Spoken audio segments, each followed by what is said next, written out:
Hello everyone, welcome to my channel. Today's topic is moment generating function. हमने part 1 में क्या करा था, मोमेंट्स को हमने 3 पार्ट्स में डिवाइड करा था और उसके बेसिस पे हमने क्वेश्चंस करे थे।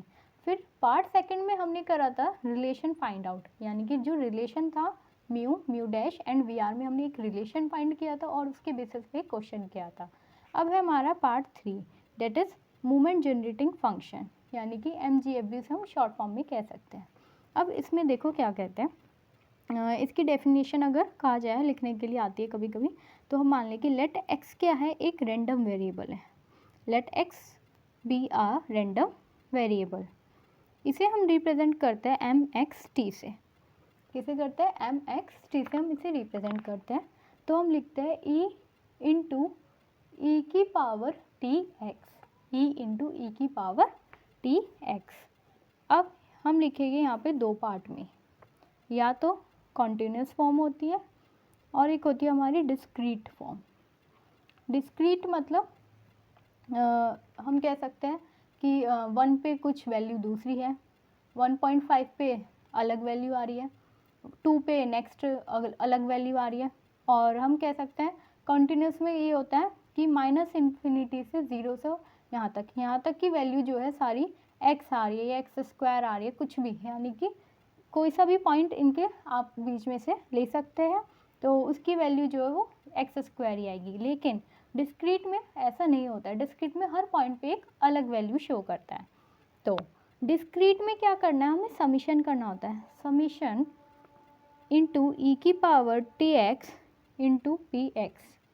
और कंटिन्यूस में हम साइन लगाएंगे इंटीग्रल का, तो इंटीग्रल ई की power T x into F x D x, ये होता है हमारा MGF। अब मैं आपको एक क्वेश्चन कराती हूँ, उसके बेसिस पे और अच्छे से क्लियर हो जाएगा आपको, ठीक है। Question 1 is find the MGF of exponential distribution for fx is equal to 1/c into E की पावर -x/c। हमें रेंज दे रखी है 0 से इन्फिनिटी तक और c की वैल्यू जो है वो पॉजिटिव है। Hence find its mean and the standard deviation, यानी कि हमें इसमें MGF निकालना है, मीन एंड स्टैंडर्ड डेविएशन हमें फाइंड आउट करना है। तो सबसे पहले हम क्या लिखेंगे, mxt इज इक्वल टू, क्या दे रखी है रेंज, कंटिन्यूस फॉर्म में, तो हम इंटीग्रेशन यूज़ करेंगे इंटू ई की power T x F x D x, जैसे मैंने यहाँ पे लिखवाया था कंटिन्यूस फॉर्म में ई की power T x F x D x. अब इंटीग्रेशन में जो लिमिट है वो जा रही है 0 से इन्फिनिटी, तो मैं यहाँ पे 0 लिखूँगी और यहाँ पे इन्फिनिटी लिख दूँगी। अब मैं इस एफ एक्स की जगह यहाँ पे ये वैल्यू पुट करने जा रही हूँ। मैंने लिखा यहाँ पे 0 से इन्फिनिटी ई की power T x into 1/c, ये वाला पूरा एज इट इज़ लिख देंगे, इंटू ई की पावर -x/c डी एक्स। अब 1/c कांस्टेंट है, इसको हम सेपरेट करके यहाँ पे लिख देंगे 1/c इंटीग्रेशन 0 टू इन्फिनिटी ई की power T x into E की पावर -x/c डी एक्स। अब मुझे दिख रहा है ई की पावर टी एक्स और ई की पावर -x/c, यानी कि ई की पावर x कॉमन है, यानी कि मैं इसे लिख सकती हूँ 1/c इंटीग्रेशन 0 टू इन्फिनिटी ई की power t -1/c into x D x, यानी कि ई की पावर अगर इस x के अंदर मैं मल्टीप्लाई करूँगी तो मुझे यही वाली फॉर्म मिलेगी, ई की पावर टी एक्स ये आ गया इंटू ई की पावर -x/c, ठीक है। तो मैंने क्या करा, x को सेपरेट करके लिख लिया। अब मैं यहाँ पे इंटीग्रेशन करूँगी इस पार्ट का। इंटीग्रेशन देखो क्या होता है, मैंने लिखा यहाँ पे इंटीग्रेशन ई की पावर ax, इसका मुझे इंटीग्रेशन करना होगा तो ई की पावर ax अपॉन में a आ जाएगा, ठीक है। ऐसे इसका करते हैं, तो मैं लिखूँगी यहाँ पे 1/c ई की पावर क्या है t -1/c into x upon x के साथ क्या है t -1/c, तो इसे मैं यहाँ पे लिख देती हूँ डिनोमिनेटर में, तो t -1/c और लिमिट हमारी कहाँ से है, 0 टू इन्फिनिटी तक हमारी लिमिट यहाँ पे है। अब इसे थोड़ा सिंप्लीफाई कर देते हैं ज़रा। यहाँ पे मैं क्या लूँगी, यहाँ पे मैं माइनस कॉमन लूँगी, क्योंकि मुझे आगे सॉल्व करना है, आगे सॉल्व नहीं होगा। ई की पावर अगर मैंने डायरेक्ट इन्फिनिटी लिख दिया तो आगे सॉल्व नहीं हो पाएगा। तो मैं यहाँ पे पहले कॉमन लेती हूँ। देखो ये 1/c मैंने एज इट इज़ लिख दिया, ई की power -1/c minus T into x, ठीक है। और यहाँ पे चलो ठीक है, तो अगर इस माइनस की मल्टीप्लाई कर दी, -1/c और माइनस माइनस प्लस का टी, यही आ जाएगा, ठीक है। और नीचे क्या चल रहा था हमारा, t - 1/c। अब देखो मैं यहाँ पे लिमिट पुट करती हूँ, ठीक है। अब मैंने यहाँ पे लिमिट पुट करी तो ये आएगा 1/c, e की पावर माइनस में इन्फिनिटी माइनस e की पावर 0, और अपॉन में क्या चल रहा था, t - 1/c, ठीक है। तो इसे आगे सॉल्व करते हैं।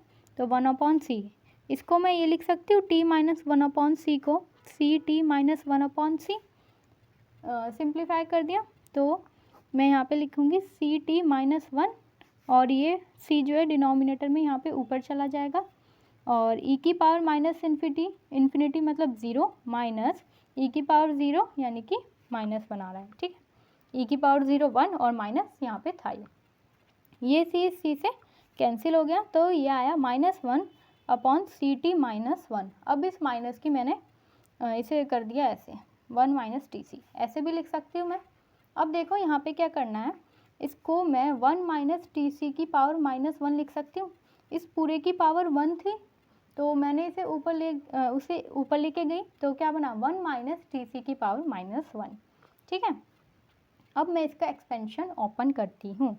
तो हमने एक वैल्यू पढ़ी थी, मैं यहाँ पे बता देती हूँ, 1 - x की पावर अगर -1 होती है तो इसका होता है एक्सपेंशन 1 + x + x² + x की पावर क्यूब प्लस डैश, ठीक है। तो अब हम यहाँ पे इसको सिंप्लीफाई करते हैं थोड़ा। यहाँ पे आएगा हमारा 1 + ct है, तो यानी कि ct प्लस x² यानी कि ct का होल स्क्वायर प्लस x³ यानी कि ct का होल क्यूब प्लस ऐसे ऐसे चलता रहेगा। अब ये आ गया हमारा mxt, ये हो गया हमारा mxt। देखो कितना सिंप्लीफाई करना कितना ईजी है, बस थोड़ा सा कॉन्सेप्ट है और उसे यूज़ करो और आपका mxt यानी कि mgf तो फाइंड आउट हो गया। फिर सेकंड पार्ट क्या कहा गया है कि मीन निकालना है और स्टैंडर्ड डेविएशन निकालना है। तो मीन और स्टैंडर्ड डेविएशन के लिए हम करते हैं, मीन फाइंड आउट करने के लिए मैं इसको v1 से रिप्रेजेंट कर लेती हूँ। मैंने लिखा v1 d/dt ऑफ mxt और t की वैल्यू हम 0 रखेंगे। ये देखो मैंने क्या करा, मुझे इस वाली वैल्यू को t के रिस्पेक्ट में डिफ्रेंशिएट करना है, ठीक है। तो 1 का डिफ्रेंशिएट t के रिस्पेक्ट में 0 प्लस ct का t के रिस्पेक्ट में c प्लस t² का 2t into c² plus t³ का डिफ्रेंशिएशन करेंगे तो 3t² इंटू c³, ठीक, ये आ गया हमारा। अब मैं क्या करूँगी, मुझे क्या आ गया है, t की वैल्यू को 0 पुट करना है। t की वैल्यू को 0 पुट करेंगे तो आएगा 0 प्लस c प्लस ये पूरा 0, ये भी 0 हो जाएगा यानी कि 0। तो आंसर हमारा c आ रहा है, यही हमारा क्या है, मीन। ये हो गया हमारा मीन। अब हमें निकालना है स्टैंडर्ड डेविएशन। स्टैंडर्ड डेविएशन के लिए यानी कि इसको हम फिर से एक और बार डिफ्रेंशिएशन करते हैं। तो मैं यहाँ पे लिखूँगी v2 = d² mxt, यानी कि डबल डिफ्रेंशिएशन करना है। तो मैं इसको ले लेती हूँ, इस वाली फॉर्म को मैंने यहाँ से ले लिया। तो c का तो 0 हो गया, ठीक है, 2t c² यानी कि t का तो 1 हो गया, तो बचा यहाँ पे 2c² प्लस इसका करेंगे t² यानी कि 3 × 2 = 6t c³ और t की वैल्यू हमें 0 भी पुट करनी है। तो 0 जब मैंने t की वैल्यू पुट कर दी तो मेरे पे बचा 2c² प्लस 0 यानी कि 2c²। अब आ गया मेरे पे 2c², मुझे क्या निकालना है, स्टैंडर्ड डेविएशन निकालना है। ओके, तो एक मिनट, ये आ गया हमारा मीन। अब मुझे स्टैंडर्ड डेविएशन निकालना है, तो स्टैंडर्ड डेविएशन में मुझे वेरिएंस पता है। वेरिएंस क्या होता है, μ2 = v2 माइनस हम कह सकते हैं एक्स बार का स्क्वायर, ऐसे भी कह सकते हैं, ठीक है। तो अब देखो यहाँ पे क्या करा है, या मैं इसे ये भी लिख सकती हूँ v2 माइनस v1 का स्क्वायर, दैट इज μ2 यानी कि वेरिएंस। v2 क्या था, v2 यानी कि ये था 2c स्क्वायर, v1 क्या था c, तो 2c square minus c square that is c square, ये आ गया वेरिएंस। वेरिएंस हो गया हमारा μ2। मुझे चाहिए स्टैंडर्ड डेविएशन। अब यहाँ पे स्पेस सही है, मैं यहाँ पे सिंप्लीफाई करके दिखा देती हूँ आपको। स्टैंडर्ड डेविएशन, स्टैंडर्ड डेविएशन का मतलब क्या है, यानी कि वेरिएंस के ऊपर अगर हम अंडर रूट लगा देते हैं तो वो स्टैंडर्ड डेविएशन बन जाता है, यानी कि सी का स्क्वायर के ऊपर हमने रूट लगा दिया तो आ गया हमारा सी, स्टैंडर्ड डेविएशन आ गया हमारा सी, और मीन की वैल्यू भी हमारी सी आ गई, और हमारा MGF यानी कि ये आ गया। तो हमें यही फाइंड आउट करना था, बस इस टॉपिक में यही है। MGF में कॉन्टिन्यूस है तो इंटीग्रेशन, अगर डिस्क्रीट वैल्यू है तो समीशन लगाते हैं। एक क्वेश्चन ये भी आता है कि नेगेटिव एक्सपोनेंशियल फंक्शन, उसमें दे रखा होगा, उसमें एक ये भी लिखा होता है डिस्क्रीट पॉइजन डिस्ट्रीब्यूशन।